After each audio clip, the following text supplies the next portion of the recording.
Good afternoon, everyone. My name is Adam Odesser. I serve as the director of the Israel Action Center at the Jewish Community Relations Council of Greater Washington. And I want to thank all of you for joining us today for what is an urgent conversation on the current war involving the United States, Israel, Iran, and at this point, many countries in the region. The JCRC serves as the public affairs and community relations arm of the organized Jewish community in our nation's capital, representing more than 100 synagogues, schools, and organizations across the Greater Washington region. A central part of our work is educating, informing, and mobilizing our community around issues affecting Israel, the Middle East, and global Jewish life, work that is especially critical in moments like this. Over the last several days, since this conflict moved into an open and direct confrontation, we have witnessed a rapid and dramatic escalation. What for years operated largely through proxy warfare and indirect confrontation has moved into direct military engagement. The involvement of the United States alongside Israel and Iran's response have heightened concerns about broader regional escalation, including the stability of neighboring countries, disruptions to energy markets, and the posture of global powers. It's not lost on me today that we are also celebrating the Jewish holiday of Purim, a day in the Jewish calendar that reminds us how quickly political tides can shift and how decisions made in centers of power can have profound consequences on the Jewish people and on global stability. That historical awareness adds a certain weight to today's conversation. To help us unpack where this current conflict may be heading and what it means for the United States, for Israel, and the region, we are honored today to be joined by Jonathan Schanzer. He is Executive Director of the Foundation for Defense of Democracies. He is one of the leading analysts on Iran, U.S. national security, and Middle East geopolitics, and we are grateful to have you here with us today, Jonathan. Before I pass it over to you, I just want to give a few housekeeping notes. Jonathan will share his insights for the first part of our program, and then we will move into discussion, followed by audience Q&A. Please submit any of your questions, and I know there are a lot of them coming in, through the Q&A feature at the bottom of your screen. Closed captioning is also available at the bottom of your screen, so please feel free to use that as well. With that, Jonathan, I will pass it over to you. Thank you again for being with us today. Sure. Okay. Thank you very much, Adam. Great to be with everybody today. Chag Sameach, Happy Purim. And I hope everybody's, I guess, eating their Oznei Khamenei, I guess is the new thing. I've also seen the B-2 bombers and the F-35 Homentashen. But anyway, I guess choose whichever one you like. Okay, a lot happening already today. I want to give a quick update in terms of kind of the most recent news for those who've not been watching, and then I'll go through some of the sort of analysis of how I look at some of the key factors in this war. Waking up today, I saw that the Israelis have put at least some ground troops into Lebanon. This comes after a significant escalation on the part of Israel, responding to a handful of rockets about 2 days ago fired by Hezbollah. But they have been on a counteroffensive, destroying a lot of Hezbollah military assets. They took out the Hezbollah intelligence chief. And actually, right now, as we were preparing to get on the program, the Israelis issued a warning in Arabic to residents of Sidon, in Lebanon, basically saying that there was going to be a major strike against at least one or more assets in that region belonging to Hezbollah. There's a lot that the Israelis still need to take out, but in the meantime, we are seeing something also really interesting, which is that the government of Lebanon is now talking about disarming Hezbollah, and they're talking about it more seriously than we've heard. Doesn't mean they're going to do it, doesn't mean that they're capable of doing it, but it is interesting that we're now seeing a sort of an alignment, if you will, between the Israelis and the Lebanese government, and that is a precursor, if you will, to normalization, and that is certainly something that I'm watching for. Something else that happened today, and this is crazy news day, just to be very clear. The Israelis have reportedly taken out a building where 88 top clerics were meeting to select the next supreme leader of the Islamic Republic of Iran. In other words, what they've just done is taken out the successor and probably the successor's successor, and on it goes, because these were the top clerics of the regime. The number of people that are able now, that are qualified to lead, are dwindling. And this is, of course, part of Israel's goal, which is to destroy this regime in Iran, the clerical regime that's been around since 1979, threatening to destroy the state of Israel, looks like it is on its way to being destroyed. Now, those are the two kind of big things. There have obviously been a handful of really sad reports, devastating reports of American service members killed in the line of duty. And I'll talk about some of that as well. But now let me move on to some of the things that I'm watching for, some kind of broader themes that I think are going to be important for all of us to watch. The first is that the United States and Israel they have achieved something remarkable here. Within 2 or 3 days, they achieved total air superiority. That means that there is very little, if any, air defenses left in the Islamic Republic. In other words, they're not able to defend their own skies. We saw this during the 12-day war last year, where the Israelis achieved that on, I think it was day 4 or 5. They've achieved it sooner. Not surprising, given that Iran's air defenses were already significantly depleted. But now it looks like there's not much left. So the U.S. and the Israelis have declared that superiority. It means that the regime has run out of its air defenses, and it means the regime is going to be helpless as the U.S. and Israel fly sortie after sortie in the skies over Iran, picking apart what's left of the leadership and the offensive capabilities, the defensive capabilities. So when the Israelis announced this and the U.S. has implied it, I think it's great, and I think a real testament to the success so far of this operation. Speaking of success, something else that I think is just not appreciated or understood well enough, and that is the complete and total integration of the U.S. and Israeli air forces and the American Navy, the U.S. intelligence services, the Israeli intelligence services. I mean, right now, and you probably saw, there was the Kuwaitis shot down 3 of our F-15 jets the other day.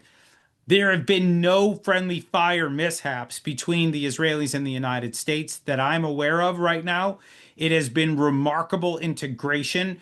There has been a division of labor between the two countries. There's been a full alignment politically, militarily, from an intelligence perspective. You know, we've heard this from the Trump administration. We've heard it from other administrations in the past, that Israel is the model ally.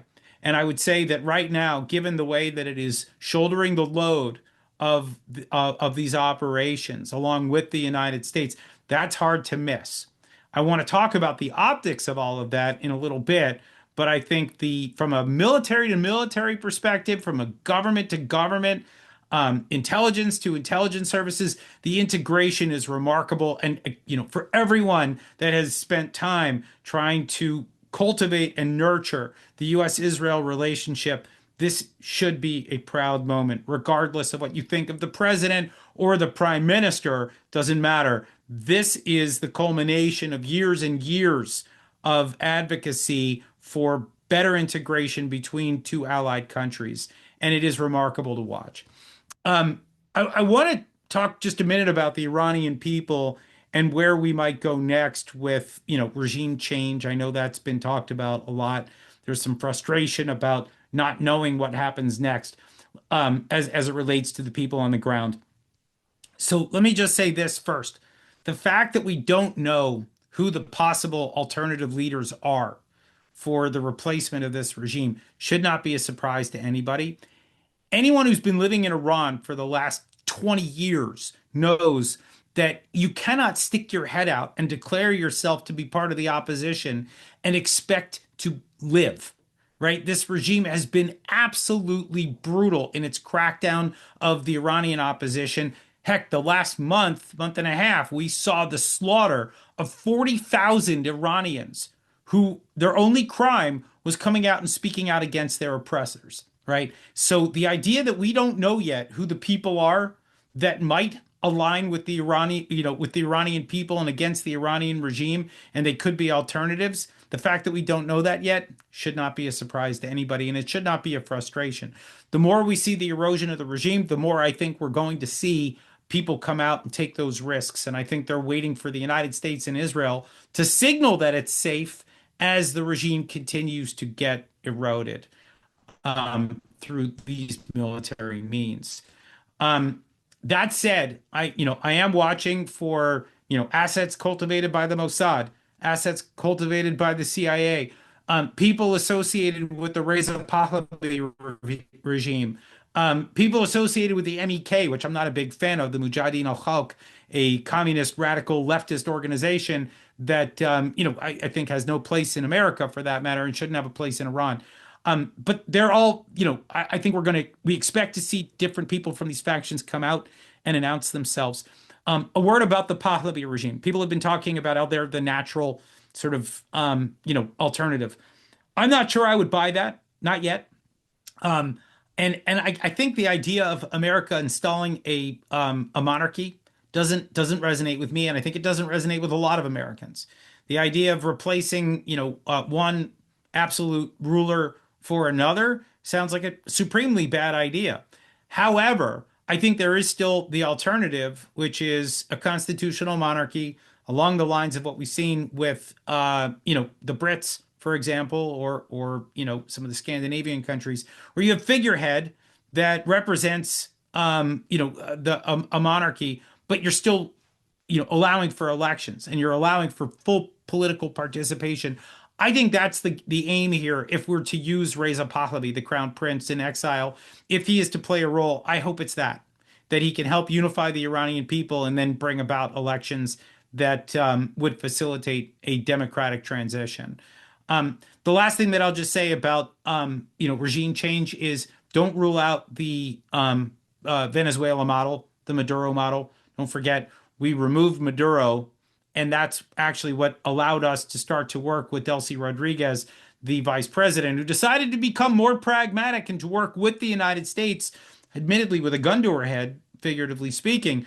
But this was the way that we engineered a somewhat soft landing in Venezuela. Now, there is a big difference between Venezuela and Iran. The Iranian regime is so much more ideological and so much more radical.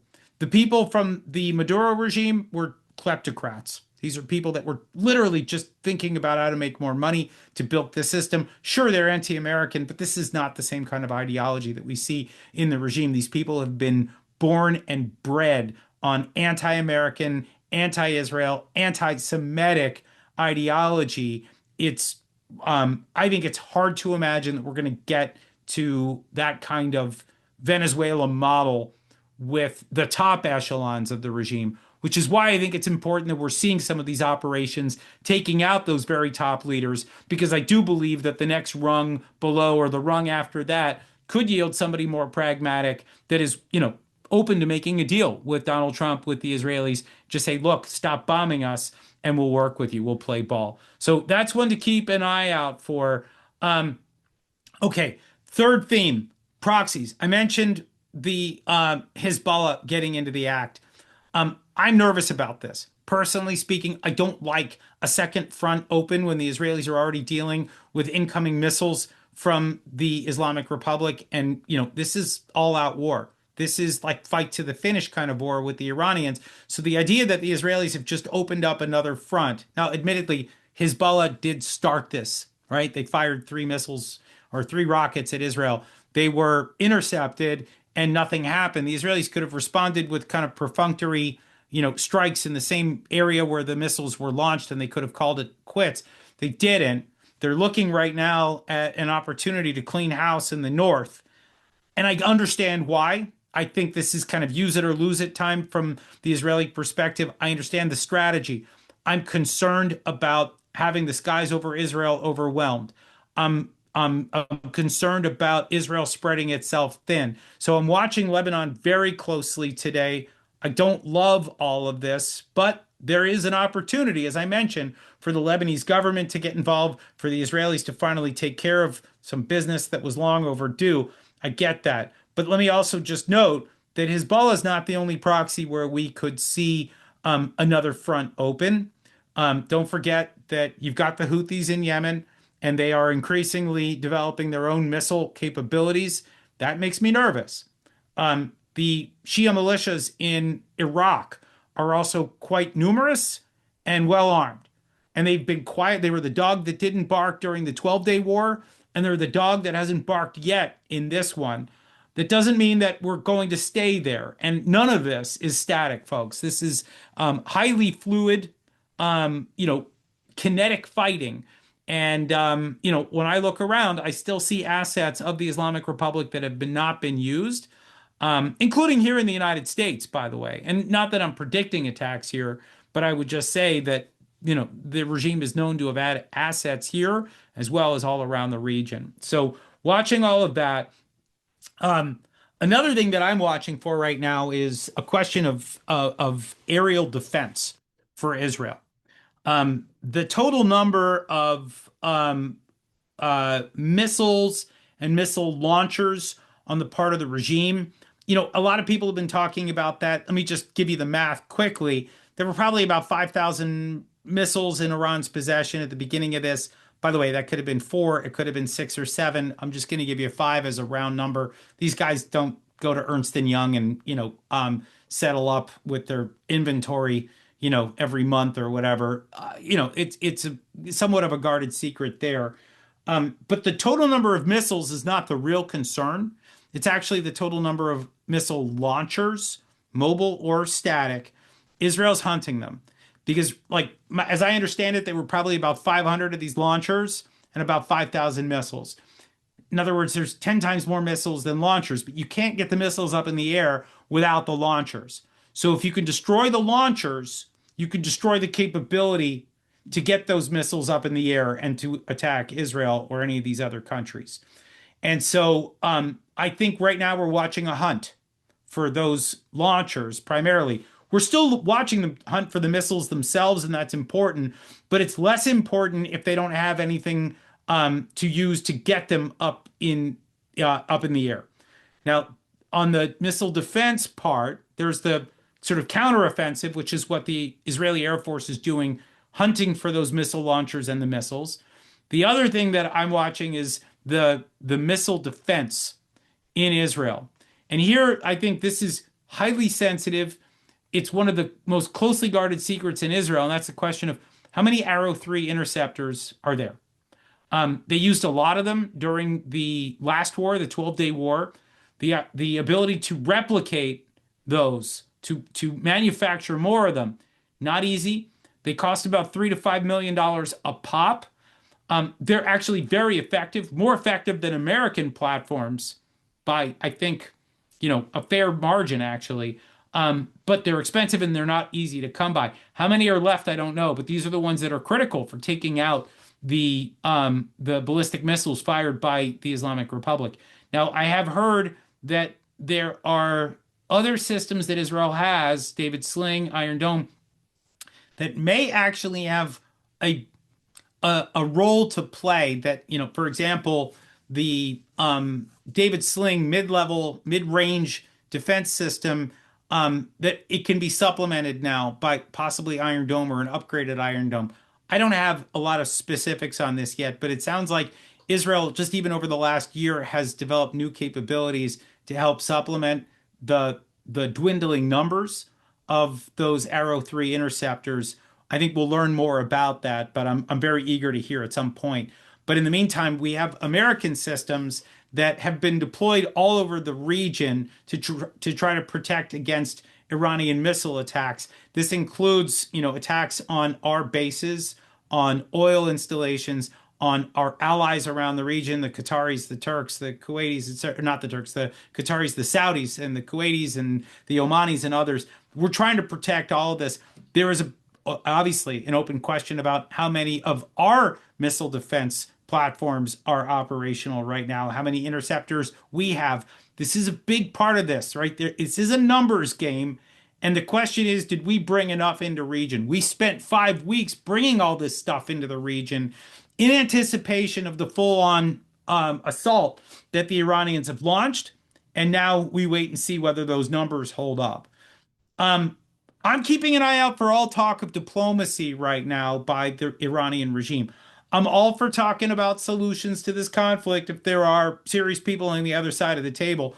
But I'm worried that remnants of the regime are going to try to dangle diplomacy as a like an off-ramp for this war without making any real concessions. So if there's talking, I want to see the regime capitulate completely.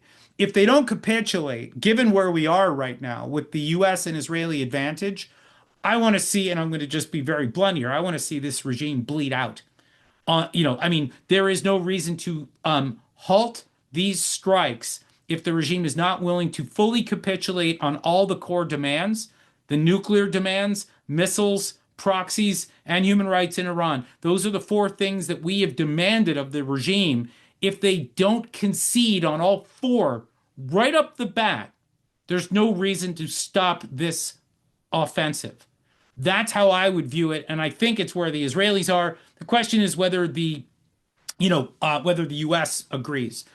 A quick note about the other countries that are getting hit. I mentioned the Kuwaitis, the Emiratis, the Omanis, the Qataris. They're all getting hit. It's obviously not comfortable, especially when you're seeing oil installations getting hit, and you're seeing in some cases American service members are being hit in these countries.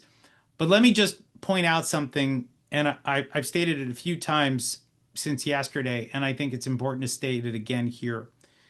These countries have hedged, and what I mean by that is, the Emirate of Dubai, long known to be an illicit finance hub for the Islamic Republic. They're the offshore bankers of the Iranian regime.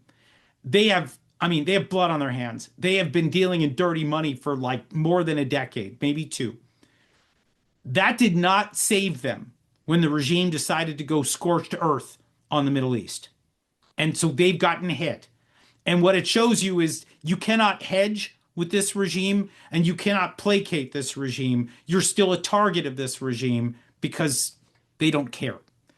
The Kuwaitis have adopted vehement anti-American and anti-Israel language over the years. Their rhetoric has been indistinguishable from that of the Islamic Republic, and yet they got hit at their airport.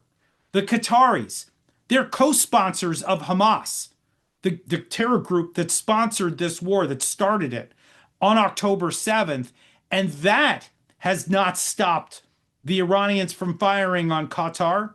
The Omanis were negotiating on behalf of the Iranians for months. They've been trying to negotiate a soft landing, an off ramp for the regime. And they host a Houthi headquarters in their capital, in Muscat. And that did not stop the regime from firing on Oman. So, what I want to just say here is that we need a course correction with a lot of our allies. I think we're seeing that they have had it. And they're actually, in some cases, they're firing back at the regime. And when they do so, they're effectively joining hands with the United States and Israel in this war against the Islamic Republic. And I welcome that. But I would say we need a course correction as it relates to American allies and their rhetoric and their finances and their support for terror groups that the Islamic Republic has sponsored. We have a problem, folks. The alliance is not solid. And I'm hoping that right now, that this moment helps, that the Israelis in the United States are leading the way here, and the rest of the Middle East, I'm hoping, is beginning to kind of open their eyes and understand the dynamics that are at play, that it is healthier for them to side with Israel and the United States than it is for them to side with the psychotic regime of the Islamic Republic. May it soon rest in pieces. Last thing I want to talk about is the role of American politics in all of this. Now, I understand JCRC is a 501c3, nonpartisan, so is FTD. So I'm going to be careful about how I frame this, but I think it's important that American politics and all of this, we still see it. The deep divide over the personage of Donald Trump has obviously people forgetting about what is at stake here. And I'm not telling you that you have to love the man's politics at home or his politics abroad. But the fractures inside our country could undermine some good things that are happening here right now, and I'm concerned about that. And the Middle East could be on the precipice of enormous positive changes, and we're watching a lot of pot shots being taken at a moment that feels extremely sensitive and dangerous to me. There's definitely lots of room for criticism, lots of room for calling for, congressional oversight, limits on war powers. I mean, I think these things are all kind of garden variety challenges that come up when presidents, commanders in chief launch military action. And this is not unique to Donald Trump. It's actually the first big thing that he's done since the intervention against ISIS. I think it's also something to watch that there are internal battles within the Republican Party that could be damaging. Isolationists, basically saying that we've launched a war on behalf of Israel, that the Israelis have, are puppet masters, puppeteers in some way, that we're telling America what to do, that, Jews in America are telling America what to do. These are all things that I think are extremely dangerous narratives. Donald Trump made this decision, apparently motivated in a significant way by American intelligence, decisions about opportunities to strike some of these leaders. I think it's important that we all understand here that the president has taken a big risk.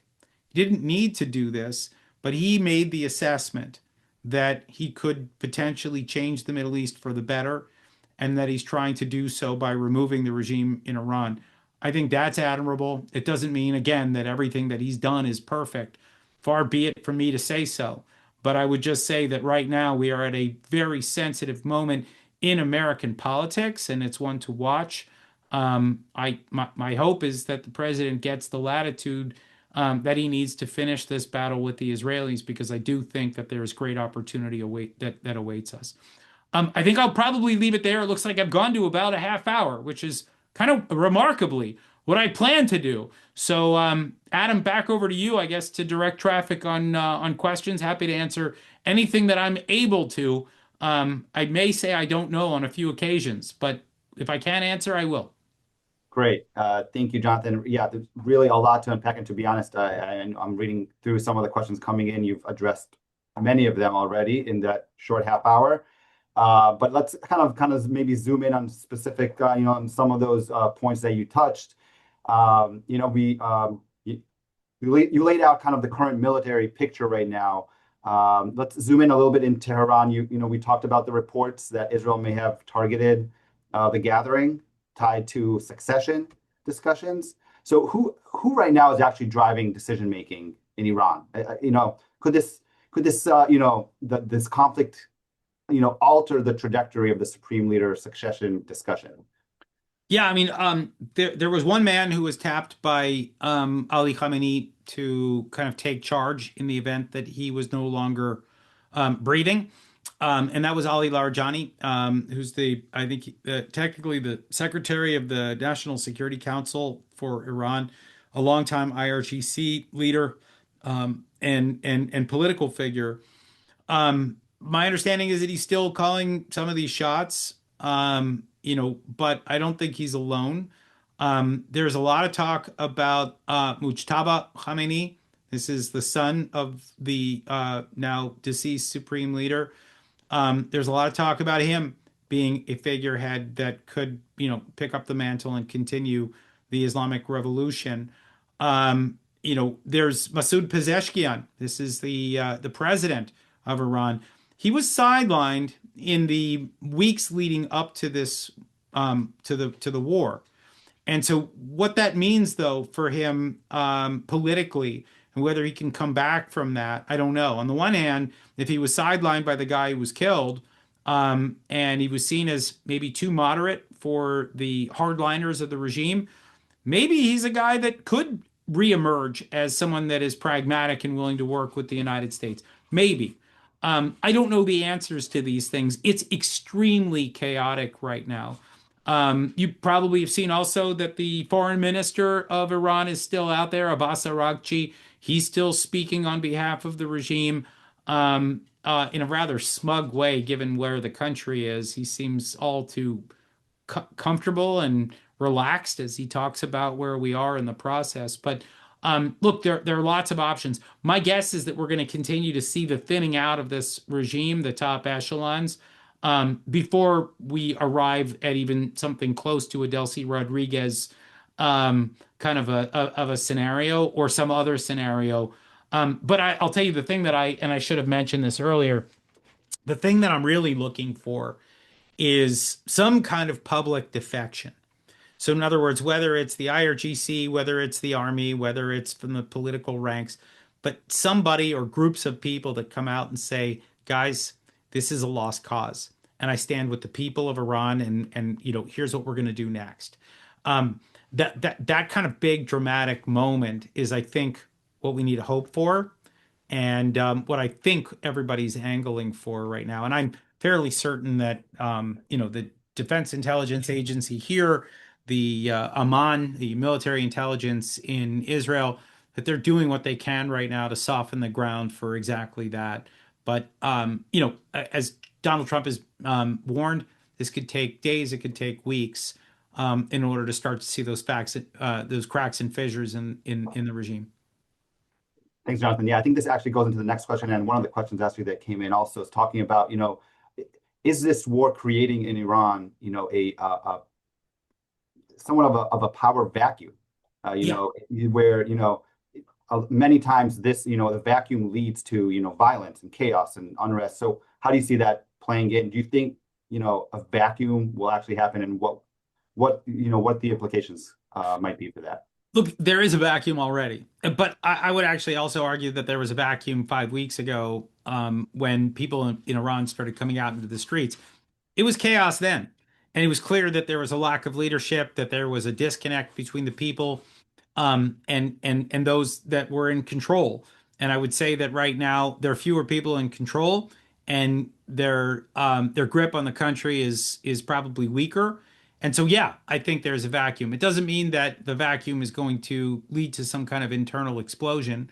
It means that for right now, we're in a period of great uncertainty, and that's often what wars bring. But let me also just note, and because we talk a lot about the internal vacuum, and I hear a lot of people, critics of the war, have said, what about this vacuum, and how do we game out what happens next? Yes, those are all questions that need to be answered, and no, I don't think we're hearing a lot of very clear guidance from the Trump administration or from Netanyahu, and I think that's going to continue to feed the anxiety and the concern that we hear from critics of the war. And it's fair. I mean, without those clear plans, without a clear road ahead, you're going to hear more and more people say, "Now what?" And that, I certainly would not criticize those. I think we need more transparency from the Trump administration and from the Israelis as as it allows, right? Because right now they may not have anything to say because they don't want to start dropping names and talking about who comes next because it's too soon and because it would be a danger to the people that they'd like to bring in. That's one thing. But let me also just note that there's another vacuum that we need to watch, and that is the regional vacuum. Because don't forget, the Islamic Republic has been sponsoring terror groups and projecting power around the region in ways that have destabilized the region, but also, I mean, it's the regional order.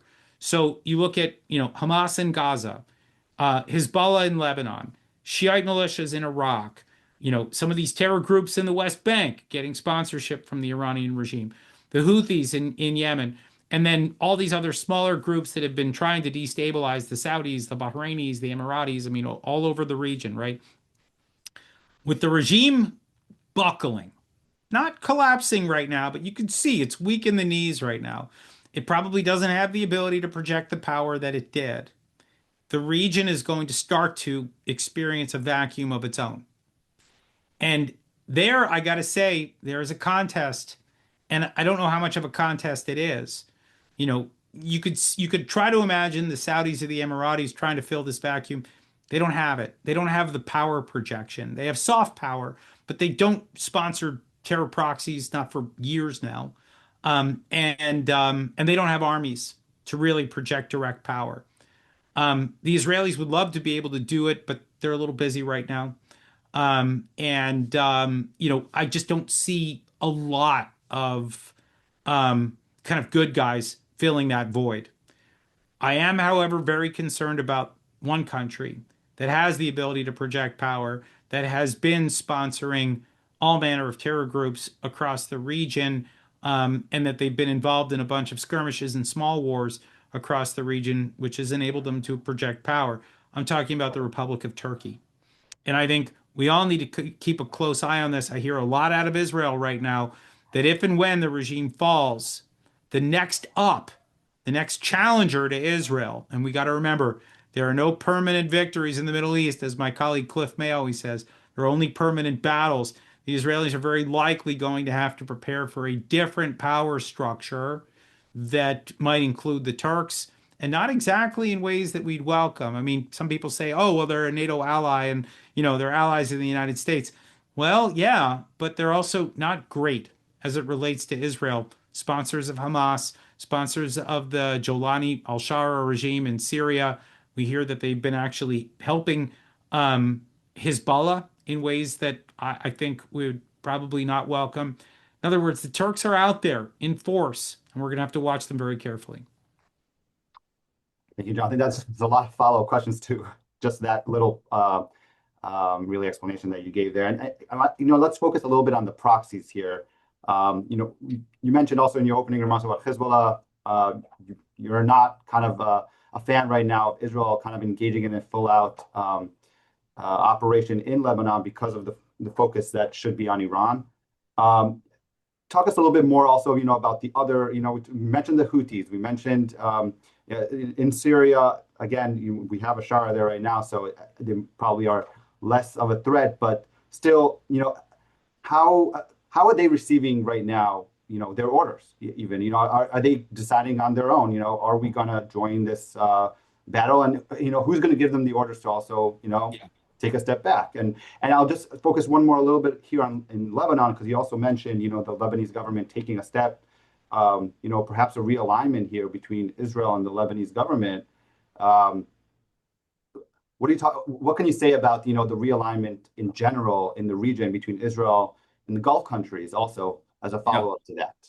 So, I mean, look, the first thing to just note is that as the Islamic Republic unleashes missiles on everybody in the region, and it looks weaker because, Israel's and the United States have air superiority and they're taking out top leadership. I mean, I think there is going to be a big temptation for kind of a bandwagoning effect that the Arab states, would potentially think about joining what is going on here and being part of the victory, despite the optics of being involved in it with Israel. I think that again, I see the Lebanon government, which has been anti-Hezbollah under Joseph Aoun, the president, for some time, but now I think we're watching the Prime Minister Nawaf Salam calling for similar measures, the weakening of Hezbollah, the dismantling of their military capabilities. You're just getting a sense that, people can feel the tide turning here. It's not to say that any of this is permanent. You could have a tide turning the other way, but at least for right now, you've got a frustration on the part of the Gulf states. You've got a sense among some of the other Arab states that, hey, like, this regime is falling. It could create questions, I think, for Hezbollah, like, do they want to keep fighting? The Houthis, do they want to get into the act, or do they want to stay out of this for their own good, for their own stability? The Iraqi militias, I will say that's been an interesting one for me. I've been wondering where they are in all of this. They seem to be under control right now, and I don't know whether I give the Iraqi government credit or whether I credit the Israelis in the United States for inspiring fear in their hearts. I don't know exactly how all of this is going to play out, but what I can say is that at least for the first 4 days of this conflict, what we're watching is a shift in the psyche of the Arab world. They're angry at Iran for firing on them. They're happy that the United States is defending them. They're pleased that the Israelis and the United States are weakening the regime. They're celebrating this. the countries that have been suffering from Iranian proxies are beginning to wonder whether this is the moment that they can free themselves of these shackles. So big pivots happening here right now. As far as the proxies themselves, I think each one has a different flavor, obviously. I mean, so people have asked, okay, well, what about Hamas? You can see right now, Hamas doesn't have much to fire, right? I mean, they're kind of a spent force. They've got less than 20% of their arsenal intact, and I don't see them being able to revive a whole lot of it. And so, to me, it looks like um, this is a tough moment for Hamas. They're beginning to realize that their patron is getting, just hammered right now by Israel and the United States. They don't. I don't think they see a way out of this. Hezbollah, they're under fire right now as we speak, with the Israelis, taking out significant targets across Lebanon. And it doesn't look like the Lebanese have a huge amount, or the Hezbollah has a huge amount in the tank as far as responses to Israel. We've not seen significant reports yet of, long distance rockets and precision missiles and things like that. Um, again, you know, the decision making, there is still a secretary general of Hezbollah, and he's technically can make these decisions independently. Although we did hear that the IRGC may have deployed people to Lebanon to take over the controls, if you will. So they may be trying to fight to the finish, but that I think Hezbollah gets a vote there. The Lebanese in Lebanon will have a vote. Um, but in other words, each one of these groups, they've got kind of their own command and control. Each of them have a modicum of independence from the Islamic Republic. And the more the Islamic Republic is eroded, the more it buckles. I think the better chance we have of these groups waving the white flag, or at least just opting to sit out. And then a political process will likely play out afterwards where the fate of their arsenal is decided. Great. Okay, thank you, Jonathan. I'm gonna shift a little bit to kind of a different area here, talking about greater power implications and bring in kind of Russia and China a little bit. There's a few questions about them, and how are they reading this moment currently? We know they are, they've been actively supporting Iran, especially before this war. But what are they doing right now? Are they primarily observing? This could be a strategic standpoint for them, learning how U.S. forces, maneuver during this war, and Israel as well. How do you see their involvement in this moment? Yeah, I mean, they've been largely non-factors, and I think that's a good thing. What we know is that they are part of an axis, these three countries. At FTD, we call this the axis of aggressors.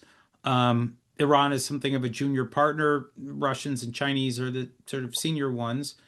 I think what we can say is that neither the Chinese nor the Russians see fit to intervene in any significant way where they could have anything to lose. So what we know is that the Chinese have been providing missiles or missile parts or missile engines or full systems. The reporting's not been entirely clear, but we know that they've had a role to play in rearming the Iranians in preparation for this moment. And there may be even some advisors on the ground, at least according to some of the reports that I've heard. But this is not a significant presence, and you don't see Beijing, snarling at Donald Trump, telling him to stand down, and nor do you see the Russians doing that. I mean, I think when I look at the interests of both of these powers, what they want to do is, quite frankly, they want to see American capabilities. They're learning right now about how we operate in theater. I think they don't mind watching us expend some munitions. Um, and then I think they're also thinking about just keeping their own powder dry for, Ukraine or Taiwan, right? Battles where they have direct interests. Because what's happening in Iran right now is it's actually not their core national interest. This is kind of what happens when you choose partners that they're not there for the values, right? They're there for the sort of transactional reasons of, oh, well, you're the enemy of my enemy, so therefore let's align forces, but only so long as it meets my immediate interests. Otherwise, you're on your own. And I think that is what's happening to the Islamic Republic right now. they're feeling pretty lonely. They don't have a lot of support. And again, they're not making any more friends because they're out there bombing all these Arab countries that might have been on the fence, that might have been neutral, and they're not neutral any longer because they don't want to keep sustaining missile and drone fire. They're getting pretty frustrated here. And I mean, there were reports that the Qataris fired back. There were reports that the Saudis were talking about responding in kind. This is, like a regional war where multiple countries could be teaming up on the Islamic Republic all at once. That's a heck of a turn of events.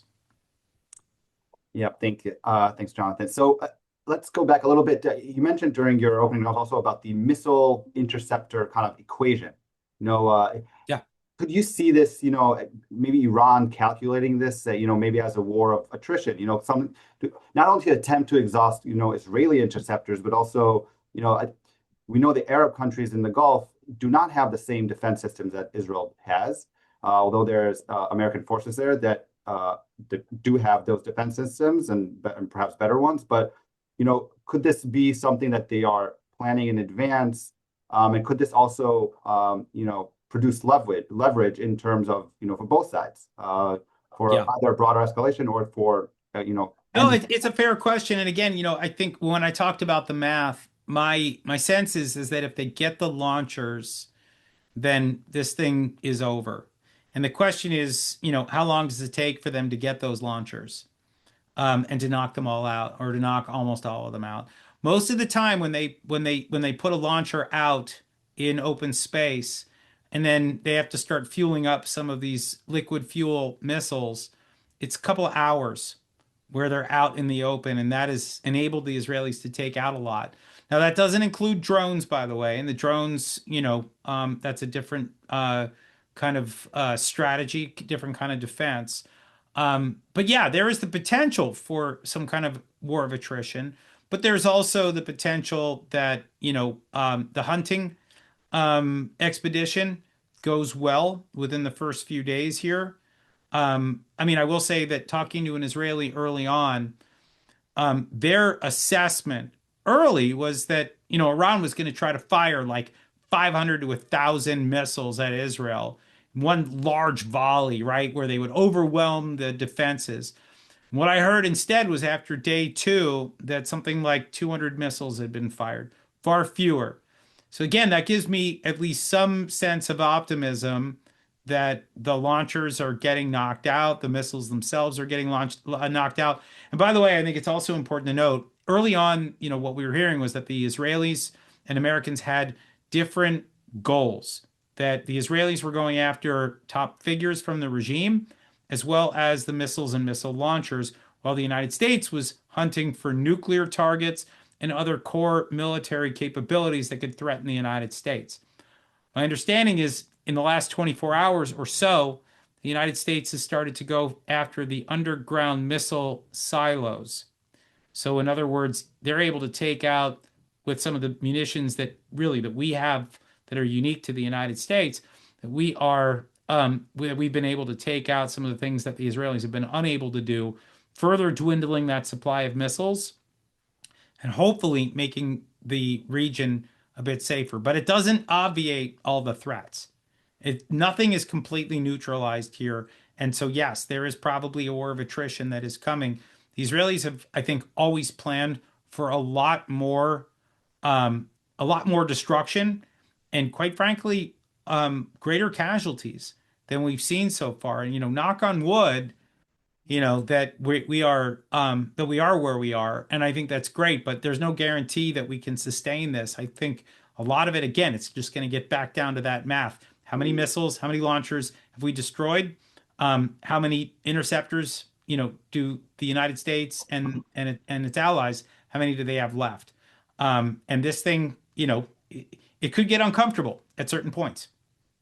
Yeah, and all that to keep in mind, we know there have been casualties in Israel as well, with the day or two ago with the missile right outside Jerusalem, the city of Beit Shemesh, killing 9 people, if I'm not mistaken. So there have been casualties on both sides. So, Yeah. Can you talk a little bit about kind of the world economy? And we know President Trump is very in tuned into, the economic impacts here. Oil, gas, how can that impact the trajectory of this war? I think there are a few things that I'm watching that could turn the tide politically. I mentioned, about the divisive nature of the political discourse in the United States and the concerns that I have about, what I view as a war that is beneficial to the region and probably, very much in the U.S. interest. But a lot of it also hinges on the success of what happens here. And so when we see these, really sad and terrible reports of American servicemen killed or injured in the line of duty, I think that will have an impact on the national debate. I think similarly, when we see direct strikes on oil installations, gas terminals in places like, Saudi Arabia or Qatar, and then we see subsequent spikes in the cost of energy around the world. Also, that has an impact on the United States. And so there's going to be people asking, is this truly America first? Have we done what's in the interest of the United States? And I think the answer to that is really it's a question of short term versus long term. Short term, yeah, we could see spikes and we could see terrible reports of things that are getting hit and lives lost. And I think all those things are very real, and I don't want to minimize them because they're painful and difficult to digest. But there is also the question of, what are the opportunities for the region, for the United States, for our place in the world, for our economy after the defeat of this regime that has been a constant threat to the United States. And I do think that, that there is a calculus here to consider. Look, so much of this, though, really does depend on the um, the plans that were put in place by Donald Trump, Benjamin Netanyahu, and their intelligence services. I think there are a lot of people that want to see, like, hey, why isn't this thing wrapped up already? Aren't we the superpower? Aren't we the guys and it's two against one? And shouldn't this just be, over already? We've learned this in the past. There is no step-by-step instruction guide to successful regime change or successful military operations. You do what you are advised by your smartest people with the best information that they have in real time, and you do your best to bring about the outcome that you're looking for. I don't think that this happens easily. I do think that there's going to be a tough battle ahead. I don't think it's going to happen, in 5 days. It might be more like 5 weeks. And that patience is, I think, probably one of the things that the American public lacks the most. And again, I think a lot of it has to do with Donald Trump himself. Some of it has to do with the lessons that we've learned or maybe even overlearned from Iraq and Afghanistan. But I would expect there to be some pretty sharp battles in the days and weeks ahead. Thanks, Jonathan. So I'm going to touch on two kind of related kind of internal kind of ramifications of this. First is this question asking about, should we be worried about perhaps, embedded Iranian terror cells here in the U.S.? That's something that we should be concerned about. And another one, I'll kind of try to contextualize it also, if this war drags on and if it, becomes very unpopular within the U.S. Opinion, do you think that anti-Israel sentiment, and especially we've seen it over the past 2.5 years with the war between Israel and Hamas, but do you think anti-Israel sentiment will also increase as this war drags on? Look, I think that that's the bet that I think a lot of folks are banking on right now. Um, blame Israel for, a botched adventurism in the Middle East. It's a pretty popular narrative and one that might There's a stick. suggestion that Israel forced the U.S. or Trump. Yeah, or manipulated, right? Like, I don't know, Netanyahu controls Trump's brain and the weather, right? Those sorts of things. Look, I have no doubt that that the Israelis were having, intense conversations with Trump. But what is motivating Trump is, there's a range of other, don't forget the Gulf states were whispering in his ear, despite saying that they didn't want a war. A lot of them were actually saying, do this, quietly. Um, There are, don't forget, you got the exiled Iranian community that has also been pushing for this. There are plenty of actors that I think, can probably be seen as, bedfellows with Donald Trump in this conflict. But yeah, people want to see success. And, the setbacks, I think, is what the Iranian regime, that's what they're banking on. They want to actually be able to score some strikes in response and erode the confidence and the will of the American people. This is part of what's happening here right now. And there are people in the United States that are leaning into that narrative and really, putting wind in the sails of some of these figures that are trying to erode American resolve.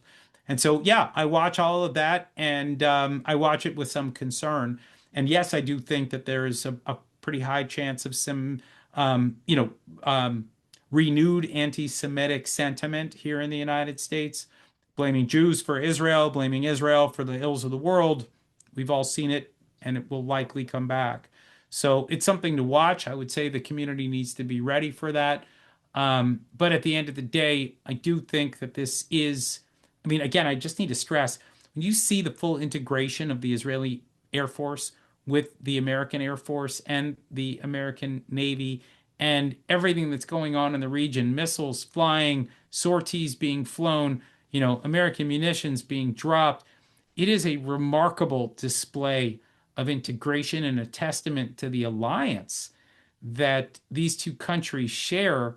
And so, no matter what people say, the kind of negative things that we're, almost certain to hear, you don't get alliances like this every day. I mean, I cannot imagine another country that would be able to do this with the United States. And I'm talking about European countries as well that are so well practiced with their aircraft and their fighter jets and with the intelligence and with the radar systems and everything, air defense systems, that they've been able to do this as seamlessly as they have is nothing short of astounding. And if you ask me, this is the sort of thing that needs to be heard more in our media right now because I just don't see it as enough. I think people are, they're like, oh, well, we got to wait and see whether this is a success before we, you know what? This part of it has been an unbelievable success. Look at what they've achieved together, right? With fully integrated operations after 4 days. It's a truly remarkable thing to behold. Yeah, and I know we're getting up to the top of the hour here. But you mentioned Europe for a moment there. Can you talk about maybe their role a little bit, just for a minute, in this war? Yeah, I mean, I was just watching on my screen. You may have seen me, like with my eyes glancing upward. I got, Israeli TV going on right over my screen here. You had the Chancellor of Germany just in the Oval. And I think they're trying to figure out. They're obviously the most pro-Israel of the European countries for, as they say, historic reasons. All not all great historic reasons, but here we are. And I think they're trying to figure out how they can support this. I think it's interesting. The French and the Brits have sent some of their forces to Cyprus, which has come under attack from Hezbollah drones and rockets. So the Europeans are drawing closer to this war. That's interesting to me. So, I mean, look, I'm not making predictions here, but I am seeing more international engagement as the regime has lashed out around the region. This could consolidate further a coalition if things continue to trend in a certain direction. All right, Jonathan, I want to thank you. I mean, this is for your time, and this is, the clarity and the depth of this analysis, really clearly a defining moment, I think, and you've really laid it out for us in a way I think that everyone can understand it better, and hopefully, we'll stay tuned to further developments and see what comes next, and we will continue to update as developments and as events evolve in the region. So thank you again, Jonathan. As I mentioned, in my opening remarks, today is Purim, and I want to, while many in our community are gathering to celebrate, we are very mindful of our brothers and sisters in Israel as well, who are spending the holiday similar to many holidays over the past few years, under missile fire and bomb shelters, unable to celebrate as planned. So this contrast, really reminds me, and I think reminds us, how connected we are as a people and how real the stakes are. in moments like this. So again, thank you, Jonathan, for your time and expertise. And on behalf of the Jewish Community Relations Council of Greater Washington, thank you all for joining us today and for remaining engaged during this critical time. And I wish you all to be well, stay safe, and Chag Sameach to all of you. And Jonathan, thank you again.